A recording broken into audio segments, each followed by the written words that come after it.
and he wants to know if you agree with Senator McCain's statement that the United States might need to have U.S. troops in Iraq for as long as even 100 years. I don't even think they should have gone.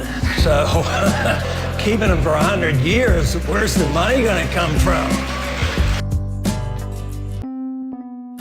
You know, the country's in bankruptcy, and when I listen to this argument, I mean, I find it rather silly because they're arguing technicalities of a policy they both agree with. Agreed for staying, how many years, and these are technicalities.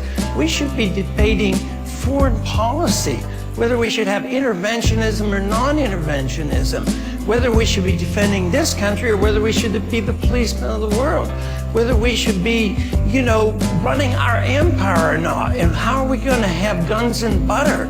You know, the 70s were horrible because we paid for the guns and butters of the 60s. Now we're doing the same thing, and nobody even seems to care. The dollar's crashing, and you're talking about these technicalities about who said what, when.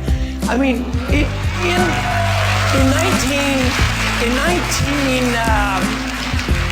1952, we Republicans were elected to stop the war in Korea.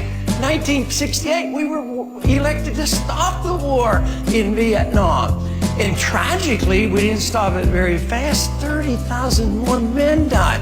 So when I talk about these long-term stays, I think, how many men are you willing to let die for this?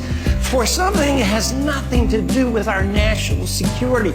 There were no Al-Qaeda there, had nothing to do with 9/11, and there was no threat to our national security. They never committed aggression. It's unconstitutional, it's an undeclared war, and we have these silly arguments going on about who said what when.